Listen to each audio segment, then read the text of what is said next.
Teka. Bakit nga ba hindi sumipot si Vice President Sara Duterte sa budget hearing? Umiiwas ba siya? Hindi! Ang sagot ay napakasimple. Respeto.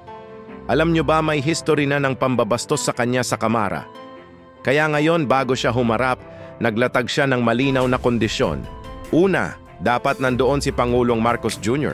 Pangalawa, kailangan ilabas ang dokumento mula sa DOJ na nagpapatunay na malinis ang pangalan ng kanyang mga tauhan mula sa mga akusasyon. Hindi ito pagtakas mga kaibigan. Ito ay paninindigan. Ang isang leader na may prinsipyo ay hindi basta-basta papayag na tapak-tapakan ang kanyang pagkatao at dangal. Sa desisyong ito, ipinapakita ni VP Sara na may mga bagay na mas mahalaga pa sa pera o pondo.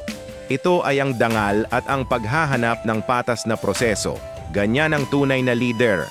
Ano sa tingin nyo? I-comment nyo ang inyong saloobin.